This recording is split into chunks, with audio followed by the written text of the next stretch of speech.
বলেছেন, আরাফার দিনের রোজা যদি কেউ রাখে, আল্লাহর কাছে আমি ধারণা রাখি, আল্লাহর প্রতি আমার ধারণা হলো এই রোজার বিনিময়ে আল্লাহ তাআলা রোজাদার ব্যক্তিকে 1 বছরের পেছনের 1 বছরের সামনের অগ্রিম গুনাহ আল্লাহ তাআলা মাফ করে দিবেন। ইসলামের অন্য কোনো আমল এরকম পাওয়া যায় না যে আমল করলে অগ্রিম আল্লাহ সুবহানাহু ওয়া তাআলা গুনাহ মাফ করে দিবেন। আরাফার দিনের রোজার এত ফজিলত যে পেছনের তো বটেই, সামনের 1 বছরের আল্লাহ সুবহানাহু ওয়া তাআলা ছোটখাটো গুনাহগুলো কি করবেন? মাফ করে দিবেন। অতএব আরাফার দিনের রোজা আমাদের সকলের রাখা উচিত।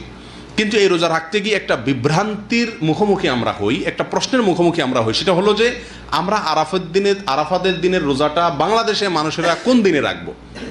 আমরা কি 9 তারিখে রাখবো নাকি 8 তারিখে রাখবো? কারণ হাজী সাহেবরা আরাফাতে যেদিন অবস্থান করেন সেদিন আমাদের দেশে 8 তারিখ হয়, চাঁদের কি থাকে 8 তারিখ থাকে।